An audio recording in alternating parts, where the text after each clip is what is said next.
काय वाटतं तुम्हाला? तुमच्या आयुष्यातील सर्वात मोठा शत्रू कोण आहे? गरिबी, नसीब, परिस्थिती की तुमच्या विरोधात असणारी माणसं? नाही. तुमच्या आयुष्यातील सर्वात मोठा शत्रू आणि सर्वात मोठा मित्र दोघंही एकच आहेत. तुमचं स्वतःचं मन. कारण तुम्ही आज जे आहात ते तुमच्या कालच्या विचारांचं परिणाम आहे.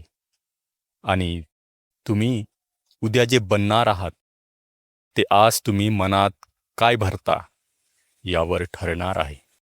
कल्पना करा, जर तुमच्याकडे अशी एक शक्ती असेल जी तुमची स्वप्न पूर्ण करू शकते, तुमचा आत्मविश्वास वाढवू शकते, तुम्हाला यश, पैसा, आनंद आणि शांतता मिळवून देऊ शकते. पण ती शक्ती बाहेर नाही, ती आधीपासूनच तुमच्या आत आहे. आणि दुःखाची गोष्ट म्हणजे बहुतेक लोक संपूर्ण आयुष्य जगतात पण त्या शक्तीचा वापर कधीच करत नाहीत. आजच्या या व्हिडिओमध्ये आपण अशा एका पुस्तकाबद्दल जाणून घेणार आहोत ज्याने जगभरातील लाखो लोकांचं आयुष्य बदललं. The power of your subconscious mind. हा व्हिडिओ शेवटपर्यंत नक्की पहा, कारण यातला शेवटचा धडा तुमच्या विचार करण्याची पद्धत कायमची बदलून टाकू शकतो आणि कदाचित तुमचं संपूर्ण आयुष्यही. चॅप्टर 1. तुमचं मन म्हणजे सुपीक जमीन. जोसेफ मर्फी सांगतात, आपलं मन 2 भागांमध्ये विभागलेलं असतं. पहिलं म्हणजे कॉन्शियस माइंड, जे विचार करतं, निर्णय घेतं. आणि दुसरं म्हणजे सबकॉन्शियस माइंड, जे तुमच्या प्रत्येक विचाराला सत्य मानून त्यानुसार काम करतं. शेतकऱ्याने जसं बी पेरलं तसं पीक उगवतं, तसंच तुम्ही मनात कोणते विचार पेरता त्यानुसार तुमचं आयुष्य घडतं. जर तुम्ही सतत म्हणत असाल, माझ्याकडून काही होणार नाही, तर अवचेतन मन तेच सत्य मानतं. पण जर तुम्ही म्हणाल, मी सक्षम आहे, मी यशस्वी होणार, तर तुमचं मन त्याच दिशेनं काम सुरू करतं. चॅप्टर 2. विश्वासाची ताकद. जगातील प्रत्येक मोठ्या यशाची सुरुवात विश्वासापासून होते. समस्या परिस्थितीत नसते, समस्या आपल्या विश्वासात असते. अनेक लोक स्वतःला आधीच हरलेले समजतात, त्यामुळे ते प्रयत्न करण्याआधीच हार मानतात. मर्फी सांगतात, तुमचं अवचेतन मन विनोद समजत नाही. तुम्ही जे वारंवार बोलता तेच ते सत्य समजतं. म्हणून स्वतःबद्दल कधीही नकारात्मक बोलू नका. चॅप्टर 3. व्हिज्युअलायझेशनची जादू. एक प्रश्न, ऑलिम्पिक खेळाडू स्पर्धेपूर्वी काय करतात? ते डोळे बंद करून स्वतःला जिंकताना पाहतात.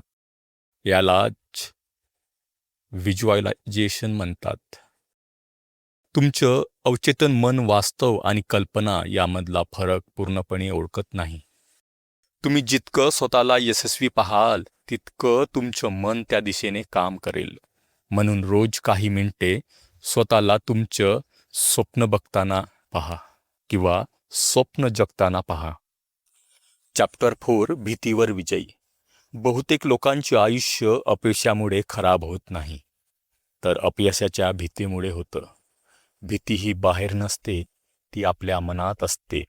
आणि ज्यावेळी आपण त्या भीतीला सामोरं जातो त्यावेळी तिची ताकद संपते. लक्षात ठेवा, धैर्य म्हणजे भीती नसणं नाही, धैर्य म्हणजे भीती असूनही पुढे जाणं. चॅप्टर 5. सकारात्मक अफर्मेशन्स. तुम्ही स्वतःशी काय बोलता, कारण तुमचं आयुष्य त्यावर ठरतं. रोज सकाळी स्वतःला सांगा, मी आत्मविश्वासू आहे, मी यशासाठी पात्र आहे, माझं आयुष्य दररोज चांगलं होत आहे, माझ्याकडे अमर्याद क्षमता आहेत. हे शब्द फक्त वाक्य नाहीत, ही तुमच्या भविष्याची बीजं आहेत. चॅप्टर 6. क्षमा करण्याची शक्ती. राग, द्वेष, मत्सर हे सर्व विषासारखं काम करतात. पण आश्चर्याची गोष्ट म्हणजे हे विष दुसऱ्याला नाही तर आपल्याला जास्त नुकसान करतं. मर्फी सांगतात, जोपर्यंत तुम्ही कोणाला माफ करत नाही तोपर्यंत तुम्ही स्वतःलाही मुक्त करू शकत नाहीत. क्षमा ही दुसऱ्यासाठी नसते, ती स्वतःच्या शांततेसाठी असते. चॅप्टर 7, संपत्ती आणि यशाचं मानसशास्त्र. अनेक लोक पैसा हवा असं म्हणतात, पण त्यांच्या मनात पैशाबद्दल नकारात्मक विश्वास असतो.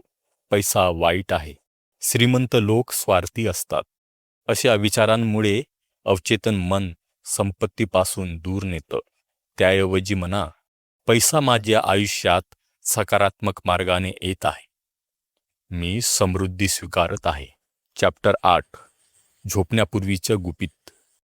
झोपण्यापूर्वीचा काळ हा अवचेतन मनाशी संवाद साधण्याचा सर्वोत्तम काळ असतो, कारण त्यावेळी मन सर्वात जास्त ग्रहणशील असतं. झोपण्यापूर्वी तुमचं ध्येय मनात स्पष्ट चित्रासारखं पहा आणि स्वतःला सांगा, हे आधीच पूर्ण झालं आहे. हळूहळू तुमचं मन त्या दिशेनं मार्ग शोधू लागेल. चॅप्टर 9, तुमचं आयुष्य बदलणारा अंतिम धडा. जग बदलण्याचा प्रयत्न करण्याआधी तुमचे विचार बदला, कारण प्रत्येक गोष्ट दोनदा निर्माण होते, पहिल्यांदा मनात आणि नंतर वास्तवात. तुमचं भविष्य आजच्या विचारांमध्ये लपलेलं आहे. मित्रांनो, जर या पुस्तकाने आपल्याला एकच गोष्ट शिकवली असेल तर ती म्हणजे आपण परिस्थितीचे गुलाम नाही, आपण आपल्या विचारांचे निर्माता आहोत. आजपासून तुमच्या मनात भीती नाही तर विश्वास पेरा, शंका नाही तर आत्मविश्वास पेरा आणि पहा, काही महिन्यानंतर तुमचं आयुष्य किती बदललेलं असेल. कारण लक्षात ठेवा, तुमचं अवचेतन मन तुमचं ऐकत असतं, प्रत्येक क्षणी, प्रत्येक प्रसंगी. जर तुम्हाला या व्हिडिओमधून एक तरी नवीन गोष्ट शिकायला मिळाली असेल तर व्हिडिओला लाईक करा, कारण पुढच्या व्हिडिओमध्ये आपण अशा एका पुस्तकाबद्दल बोलणार आहोत ज्याने हजारो सामान्य लोकांना करोडपती बनण्याचा विचार शिकवला आणि कदाचित तो व्हिडिओ तुमचे आयुष्यही बदलू शकतो. म्हणून सबस्क्राईब करून बेल आयकॉन नक्की दाबा आणि कमेंटमध्ये लिहा, माझं मन माझी ताकद आहे.